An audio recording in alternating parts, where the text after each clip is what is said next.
चुभती ठंड और सन्नाटे की आहट। गांव की उस रात में कुछ अजीब था। ठंड इतनी थी कि हवा त्वचा को नहीं बल्कि सीधे हड्डियों को काट रही थी। कोहरा इतना घना था कि अलाव की लपटें भी उससे लड़ती हुई थक रही थीं।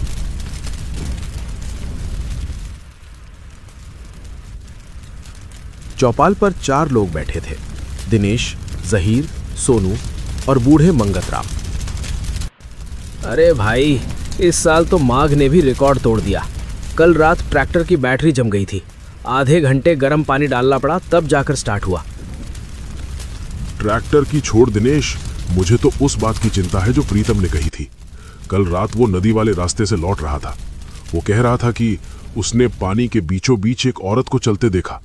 वो डूबी नहीं बल्कि पानी की सतह पर ऐसे चल रही थी जैसे सूखी जमीन हो। मैंने भी सुना है जहीर भाई, प्रीतम तब से बिस्तर पर पड़ा है। उसे तेज बुखार है और वो रह रह कर चिल्लाता है, वो आ रही है, वो आ रही है। तभी दूर अंधेरे से किसी के खांसने की आवाज आई। सब चुप हो गए। सन्नाटे में लकड़ी की लाठी के जमीन पर टकराने की आवाज ठक ठक ठक गूंजने लगी।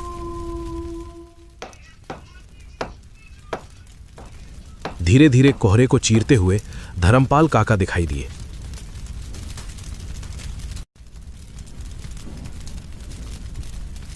और बिना कुछ बोले अलाव के पास बैठ गए।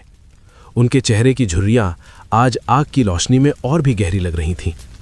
दिनेश, काका आज बहुत देर कर दी। हम सब तो डर ही गए थे कि कहीं रास्ते में। धर्मपाल काका धीमी और भारी आवाज में, डरना अच्छा है दिनेश। जो डरता नहीं वो सावधानी नहीं बरतता। और इस कोहरे में तो मौत खुद रास्ता भटक कर इंसानों के घर पहुंच जाती है। जहीर काका, क्या प्रीतम ने जो देखा वो सच था? क्या सच में नदी के पास कोई है? जो प्रीतम ने देखा वो तो सिर्फ एक परछाई थी।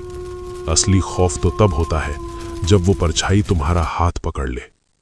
आज तुम लोग जिद कर रहे हो तो सुनो मेरी जिंदगी की वो दास्तान जिसने मुझे आज तक चैन की नींद नहीं सोने दिया। वो मनहूस बुलावा 27 साल पहले। ये बात तब की है जब मैं बस 27 साल का था। शरीर में ताकत थी और मन में निडरता। उन दिनों हमारे गांव में बिजली नहीं थी। हर तरफ सन्नाटा और अंधेरा रहता था।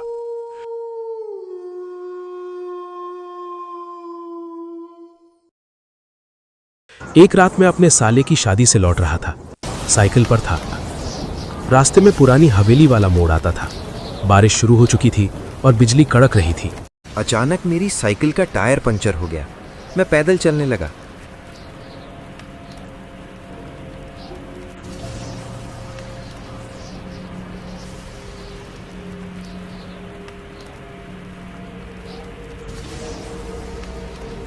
तभी मुझे सड़क किनारे एक बूढ़ी औरत बैठी दिखी।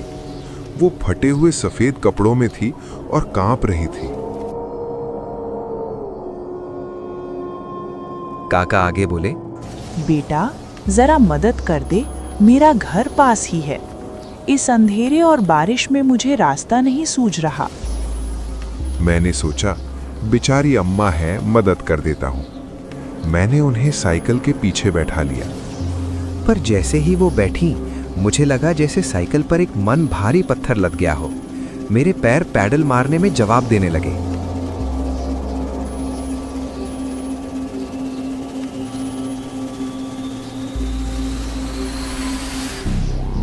बेटा इस सड़क से नहीं, इस पतली पगडंडी से चल।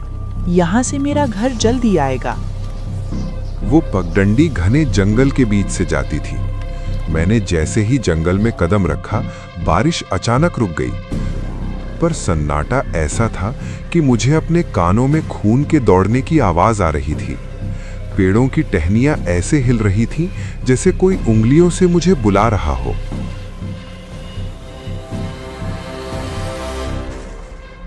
जहीर कांपते हुए, फिर क्या हुआ काका? मैं चलता गया। अचानक अम्मा ने कहा, बेटा रुक जा, मेरा घर आ गया। मैंने चारों तरफ देखा, वहां कोई घर नहीं था। सिर्फ एक पुराना बरगद का पेड़ था जिस पर दर्जनों फटे हुए कपड़े लटक रहे थे। मैंने पीछे मुड़कर देखा तो मेरी रूह कांप गई। साइकिल पर वो बूढ़ी औरत नहीं थी, बल्कि एक कटा हुआ धड़ था जिसका सिर उसकी गोद में रखा हुआ था। और वो सिर मुझे देखकर मुस्कुरा रहा था। मौत का पीछा। उस सिर ने अपनी आंखें खोली। उसकी आंखें कोयले की तरह काली थीं। वो बोला, बेटा, मिठाई तो बड़ी अच्छी लाया है, पर अब मुझे तेरा मांस चखना है। मैं साइकिल छोड़कर भागा।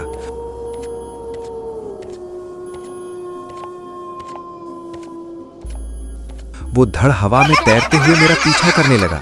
जंगल के पेड़ जैसे मेरे रास्ते में दीवार बनकर खड़े हो रहे थे। मैं जितना भागता ऐसा लगता कि मैं उसी बरगद के पेड़ के पास वापस आ रहा हूं। तभी मुझे दूर एक मंदिर का दिया दिखाई दिया।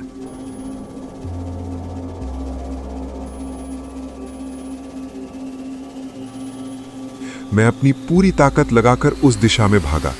जैसे ही मैंने मंदिर की चौखट को छुआ, पीछे से एक चीख सुनाई दी जो शायद पूरे गांव ने सुनी होगी।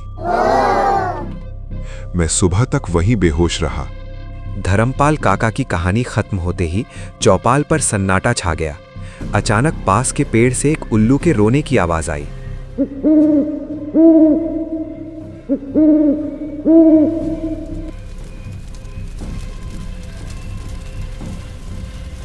दिनेश। काका, आज तो आपने सच में डरा दिया। धर्मपाल काका। डराना मेरा मकसद नहीं है, बस याद रखना, रात को जो अकेला दिखे वो हमेशा इंसान नहीं होता। और ज़हीर, तू घर जा रहा है ना?